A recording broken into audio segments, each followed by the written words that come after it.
The neon lights of the American Idol stage cast a glow that reaches the back of the auditorium. But behind the heavy, soundproof doors of the production offices, the atmosphere is far less dazzling. Here, in the shadows of the glitz and glamour, the real battle for stardom is fought not with microphones and glitter, but with stacks of legal documents, flickering monitors, and endless telephone calls. This is the world of Robin Kaye, the music supervisor who serves as the invisible architect of the show's auditory landscape. While the audience sees a nervous contestant walking toward a spotlight, Robin sees a complex web of intellectual property, licensing fees, and the precarious balance between a dream and a denial. Her office, often referred to as the war room, is a testament to the chaotic intersection of art and commerce. As the air is thick with the scent of stale coffee and the hum of computer towers, Robin is the ultimate gatekeeper. Her yes can launch a career into the stratosphere, while her no, often dictated by the cold reality of copyright law, can bring a hopeful's journey to a screeching halt before they even hit their first chorus. Robin doesn't see herself as a corporate barrier. Rather, she views her role as clearing the path for magic to happen. Her deep-seated passion for music is the fuel that keeps her going through 20-hour workdays. She remembers what it's like to be moved by a melody, to feel a lyric resonate deep within the soul. However, that romanticism is constantly tested by the harsh clearance nightmare. In the high-pressure environment of television, music is never truly free. A single iconic song by a legendary artist like Prince or the Beatles can carry a price tag that would make even the most seasoned executive flinch. Sometimes the answer from a label is a flat, non-negotiable no, regardless of the amount of money offered. Some estates are fiercely protective, refusing to let their legacy be part of a reality competition format. This creates a constant grinding tension. Robin must navigate the ironclad grips of stubborn publishers, all while the clock on her wall counts down the seconds until the next live broadcast cycle. This week, the pressure has reached a boiling point. A young contestant, a talented individual from a humble background who climbed out of poverty through sheer vocal grit, has pinned their entire identity on one specific song. It's a haunting ballad that the contestant claims saved their life during their darkest hours. To them, singing anything else would be a betrayal of their story. The producers love the narrative, and the vocal coaches admit it is the most breathtaking performance they have ever witnessed. But the rights are a legal labyrinth of fragmented ownership. Before we continue, subscribe to the channel and tell us in the comments where you are watching from. Robin has been tethered to her phone for hours, trying to track down a rogue publisher who owns a small but vital percentage of the track. The live show is less than 24 hours away, and the final technical rehearsals are scheduled to begin in minutes. The air in the control room is thick with anxiety as the producers pace, and Robin watches through the monitors as the contestant stands on the darkened stage, waiting for the cue to begin the most important rehearsal of their life. Just as the opening notes are about to swell, Robin's desk phone rings. It's a major label. They aren't just asking for more money, they're pulling the rights entirely. A corporate merger has frozen all licensing for this artist's catalog. In an instant, the centerpiece of the night's broadcast has vanished. Robin looks through the glass at the hopeful contestant standing in the spotlight. unaware that the floor is about to drop out. Robin is left with a devastating choice: deliver the news that will shatter a dream, or find a miracle in the next few hours to save the performance. Robin hung up the phone, and the plastic receiver clicking into place with a finality that felt like a heavy gavel striking a wooden bench. She stepped out of her office and toward the stage, her footsteps echoing in the cavernous, dimly lit hallway.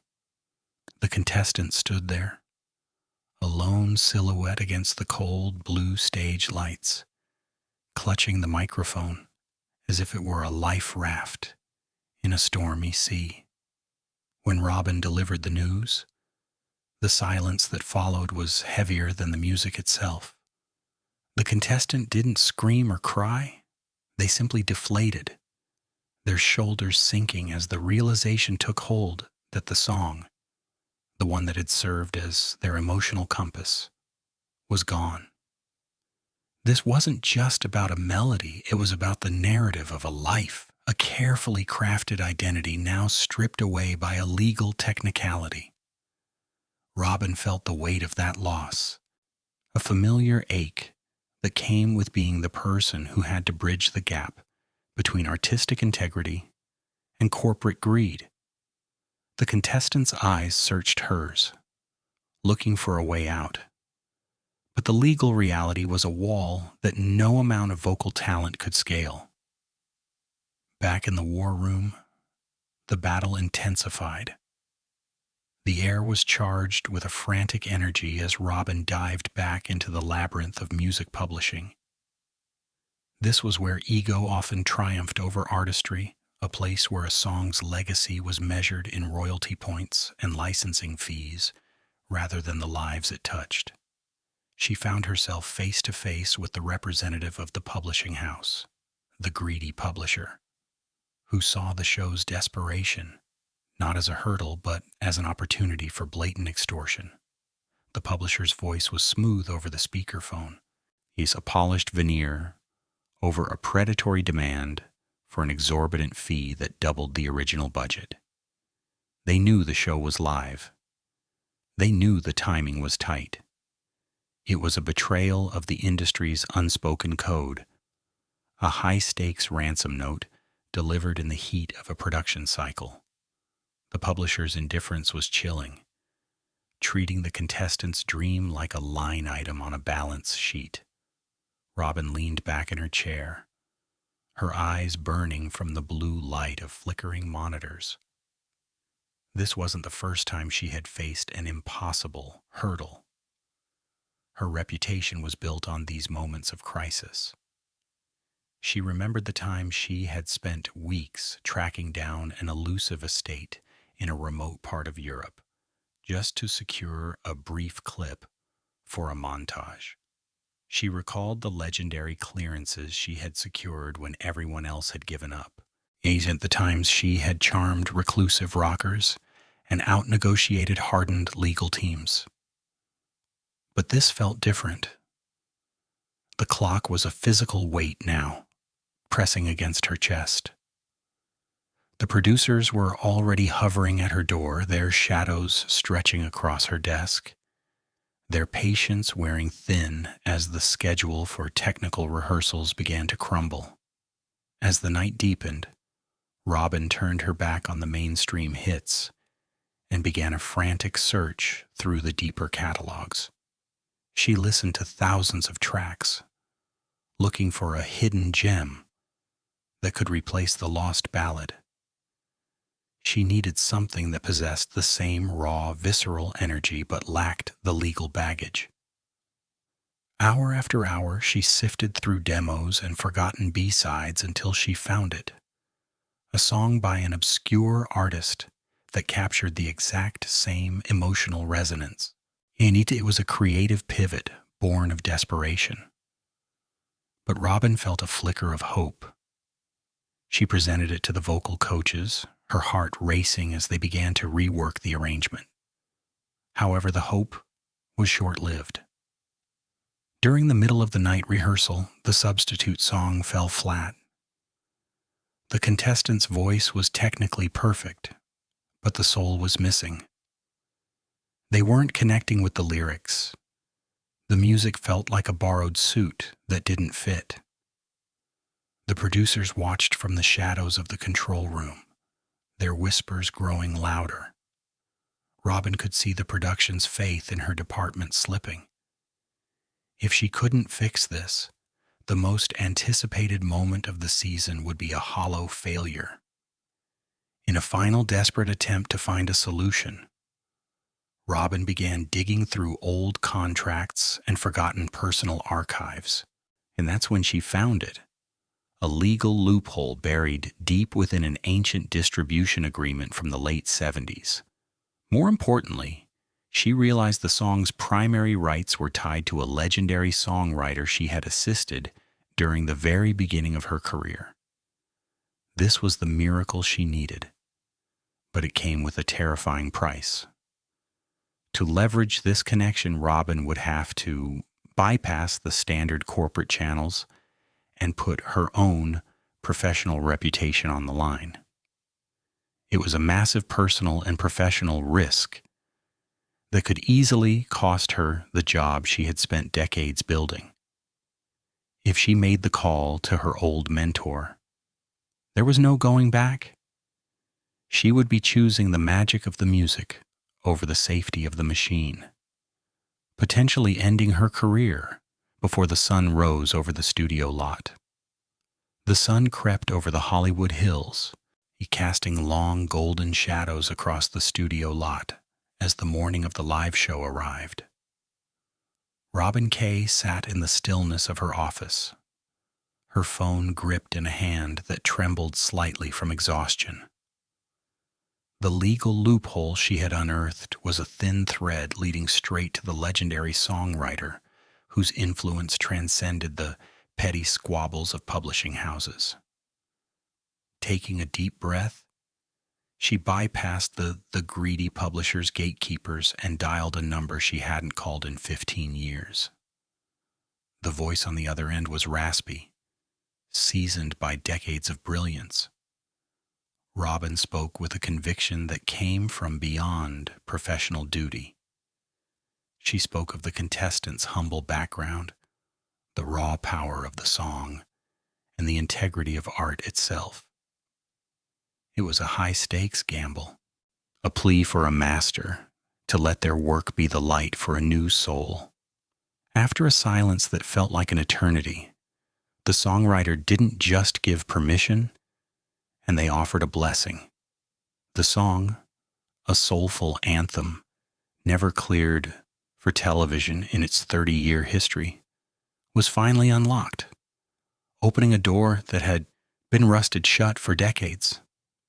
With the verbal agreement echoing in her ears, Robin hurried to the stage where the contestant sat, looking defeated.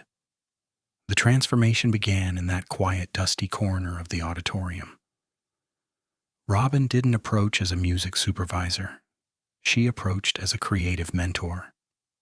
She sat beside the young artist and played the demo of the newly secured track. She explained the history of the song and why this specific melody was the true key to their personal narrative.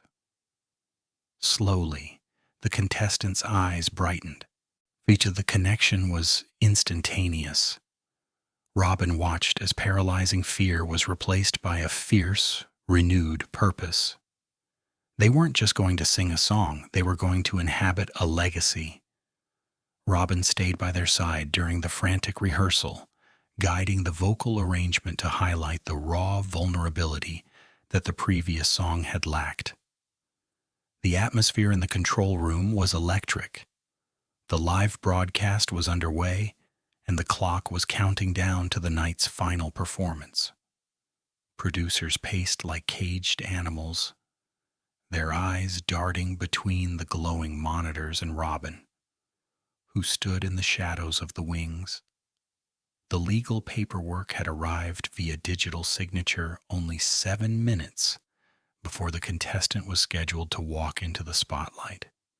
Robin watched the contestant take their place, And as the first notes of the piano resonated through the studio, a hush fell over the audience.